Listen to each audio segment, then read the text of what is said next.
Hi there, Erica of Confident Parenting. I'm answering your sleep and potty training questions. Mom wants to know, do I have any tips for sleep training a 12-month-old who is feisty and shares a room with her brother who's a good sleeper? So Mom, I don't know what your plan is in terms of how you're going to approach sleep training or sleep learning, but let's just assume because your daughter is 12 months old and also feisty, per your own description, let's assume that there's going to be at least some complaining involved, if not something more than that. Even with a hands on approach for a feisty 12-month-old, you might get some fussing or some crying. So, your choices are going to be to either, you could do a few things. You could start at bedtime only. I assume that her older good sleeper brother probably has a later bedtime than she does. So one option would be to just do your new approach to sleep at bedtime. If there's any noise, she will eventually fall asleep. And by the time she does, now it's going to be time for her brother's bedtime and it'll be nice and quiet. And then overnight, you're just going to do, I assume she's waking overnight, I don't know. You'll just do whatever she's used to you doing, whatever gets her back down to sleep as quickly as possible. That's not my favorite approach at 12 months. Which was another one of your questions, and I'm going to address that separately. But it could work, and it could keep it quiet for her brother.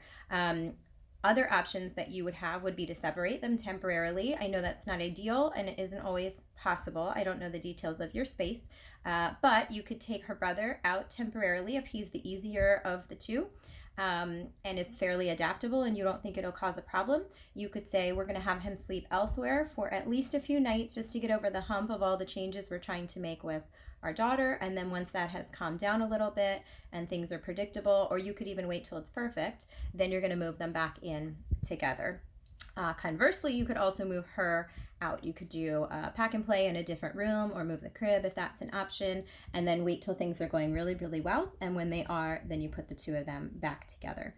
So I would choose to separate if you know that having them together is going to make it harder for you to be consistent. I don't think that you need to separate them. I think you could explain to your son what's happening. I don't know exactly how old he is. I'm kind of assuming that he's verbal, but I'm not sure. We're teaching your sister to sleep like a big boy, like you do. Of course, big girl for her. And you might hear her. She might wake you up. It's okay. Mommy and daddy are on it. You just go back to sleep. They often will learn to work around each other. So you may be more worried about that than you need to be. But if you know that for your own peace of mind, that's going to make you give in or rush in too quickly or do things differently in certain moments, then I would definitely consider the separation just so that allows you to be more consistent. And I think those would be the options that you would consider for doing that while they're together. And I hope that answers your question.